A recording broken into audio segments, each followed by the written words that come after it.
নজর রাখবো অন্যান্য খবরে। চোরা শিকারীদের ধরতে গিয়ে আক্রান্ত ডিএফও সহ ৮ বনকর্মী। ৯ এপ্রিল সুন্দরবনের আজমল বাড়ির জঙ্গল থেকে রয়্যাল বেঙ্গলের পচাগলা দেহ উদ্ধার হয়। তদন্তে নেমে মইপেট কোস্টাল এলাকা থেকে 2 অভিযুক্তকে গ্রেফতার করে।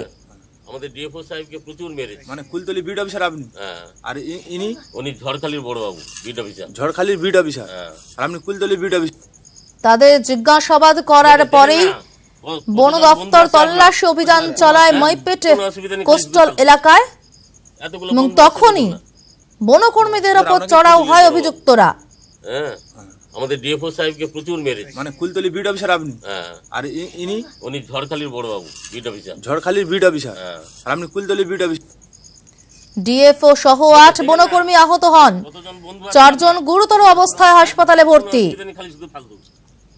এতগুলো বন্ধু আছে দেখুন না। অর্পণ মন্ডল প্রতিনিধি রয়েছেন টেলিফোনে। অর্পণ, ঠিক কি জানতে পারা যাচ্ছে এই ঘটনার সম্পর্কে?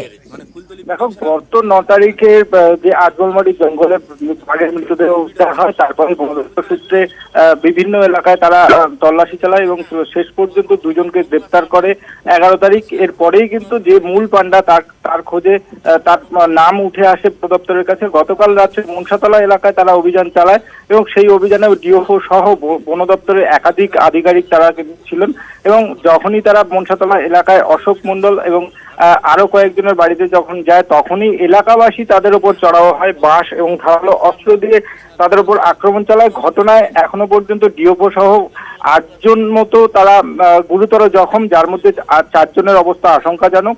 তাদেরকে প্রথমে জামতলা হাসপাতাল এবং সেখান থেকে কলকাতায় পাঠানো হয়েছে, সেখানেই তাদের চিকিৎসা চলছে। পাশাপাশি যে একজনকে গতকাল রাত্রেবেলা গ্রেফতার করা হয়েছে তাকে বারুইপুর আদালতে আজকে তোলা হয়েছে এবং নিজেদের হেফাজতে সে আবেদন জানিয়েছে বন দপ্তর। পুরো ঘটনায় কিন্তু এখনো পর্যন্ত 8 জনের নাম উঠে আসছে, যার মধ্যে মোট 3 জনকে গ্রেফতার করতে পেরেছে বন দপ্তর। এখনো পর্যন্ত পলাতক 5। ধন্যবাদ অর্পণ। মানে কুলতলি বিড অফিসার আপনি, আর উনি ঝড়খালির বড় বাবু বিড অফিসার, ঝড়খালির বিড অফিসার, আর আপনি কুলতলি বিড অফিসার।